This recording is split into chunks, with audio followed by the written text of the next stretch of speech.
কথায় আছে ঢেকি স্বর্গে গেলেও ধান ভাঙে। সোমবার সিউড়ি ২ নম্বর ব্লকের পুরন্দরপুর অঞ্চলে প্রচার করছিলেন সাঁইথিয়া বিধানসভার বিজেপি প্রার্থী কৃষ্ণকান্ত সাহা। প্রচার করতে করতে আদিবাসী অধ্যুষিত তাপাইপুর গ্রামে যান। সেখানে এক জায়গায় কচি কাঁচারা পড়াশোনা করছে দেখেন বিজেপি প্রার্থী কৃষ্ণকান্ত সাহা। নিজে গৃহশিক্ষক, পেশার সঙ্গে যুক্ত। প্রচারের মাঝেই শিক্ষক সত্তার বহিঃপ্রকাশ ঘটে। কচি কাঁচা ছেলে মেয়েদের পড়াতে শুরু করেন বিজেপি প্রার্থী। ছেলে মেয়েদের স্নেহের আদর করেন তিনি।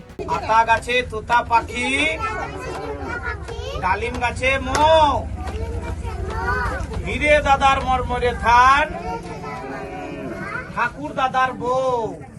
পাশাপাশি সারাদিন ধরে বিভিন্ন এলাকায় জনসংযোগ সারেন সাঁইথিয়ার বিজেপি প্রার্থী। কোথাও পায়ে হাত দিয়ে নমস্কার, কখনো বাদ্যযন্ত্র বাজিয়ে প্রচারে দেখা যায় বিজেপি প্রার্থীকে।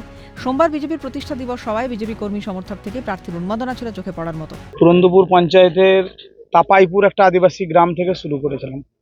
আজকে আপনারা জানেন যে ভারতীয় জনতা পার্টির প্রতিষ্ঠা দিবস, তাই সকালে উঠেই এখানে প্রথমে পতাকা উত্তোলন করেছি। পতাকা উত্তোলন করার পর শ্যামাপ্রসাদ মুখার্জির চরণে পুষ্প নিবেদন করার পর তাপাইপুর গ্রামের আদিবাসী একটা গ্রাম, সেই আদিবাসী গ্রামের অধ্যুষিত গরিব মানুষের ছেলেদিকে প্রথমে পড়াইলাম। যেহেতু গৃহশিক্ষকতার পেশায় অনেক দিন থেকে আছি, তাদের সঙ্গে একটু কথা বললাম, কেমন পড়াশোনা করছে দেখলাম। তারপরেই প্রচার অভিযান শুরু করেছি। আর এখন এই প্রচার অভিযান করে একটু ভোজনের পর আমরা জানুরি গ্রাম পেরিয়ে এসে আমরা গাংটে,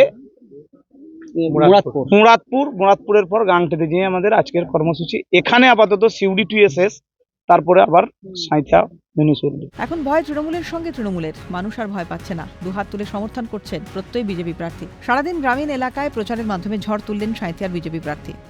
মানুষ দুহাত তুলে আশীর্বাদ করছে। দেখুন না, এরা সব পার্টির কার্যকর্তা না সাধারণ মানুষ? ক্যামেরা ঘুরিয়ে দেখিয়ে নিন যে কারা আছে।